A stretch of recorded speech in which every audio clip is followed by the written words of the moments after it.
As years pass, many individuals slowly come to understand their own emotional patterns. They begin to notice that crying during anger is not random. It appears in certain situations, with certain people, around certain themes. Perhaps it shows up most when they feel dismissed, or when they feel unfairly judged, or when they sense that something important to them is not being taken seriously. Recognizing these patterns can feel like quietly learning a personal language, and still, even with awareness, the reaction may not disappear. Understanding does not always erase instinct. The body keeps its own timeline. It changes slowly, often gently, sometimes almost invisibly. But awareness can bring something else. It can bring patience with oneself. It can soften the confusion that once accompanied those tears. If you watch someone carefully in one of these moments, you might see how quickly they try to regain composure. They blink more often, they look away, they clear their throat. Not because they want to hide the truth, but because they want their message to be heard clearly. Their effort is not about denying emotion. It is about being understood beyond it. There is a quiet irony in crying when you are angry.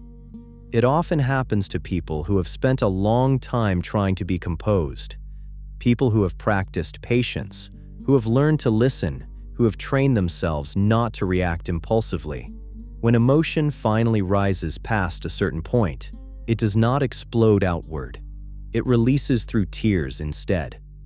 The reaction looks soft, but the feeling behind it can be very strong.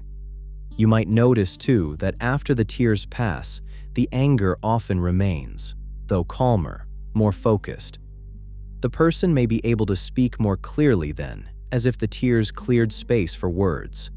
This can feel relieving, though also puzzling.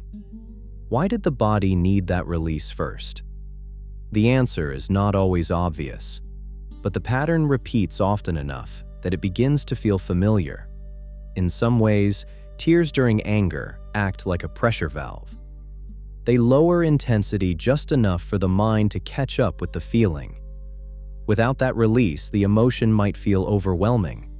With it, the person can continue, steadier, more grounded. This is another reason why crying when you are angry is not a malfunction. It is a form of balance, even if it does not look that way from the outside. And perhaps the most overlooked part of this experience is how quietly common it is. Many people have felt it, though they may not talk about it openly. They may think they are unusual or overly sensitive or different from others. But if you listen closely to people's private stories, you will often hear echoes of the same pattern. The tears that arrive at the wrong time, the voice that trembles despite determination, the feeling of being strong inside but appearing fragile outside.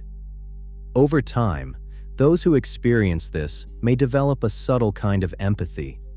Because they know what it feels like to be misread, they often try not to misread others. Because they understand how complex emotions can be, they tend to listen carefully when someone else speaks from a place of feeling. Their own experiences shape how they see the emotional world around them. And so the pattern continues, quietly woven into daily life. It shows up in conversations, disagreements, moments of frustration, moments of honesty. Sometimes it surprises them. Sometimes they expect it. Sometimes they even recognize the early signs, the tightening throat, the warmth behind the eyes. Even then, they cannot always stop it. The body has already begun its response. If you think about it long enough, crying when you are angry begins to look less like a contradiction and more like a layered signal. It is anger, yes, but also care. It is frustration, but also sensitivity. It is reaction, but also history. It is the present moment meeting everything that came before it. And when you see it this way, the tears start to seem less confusing.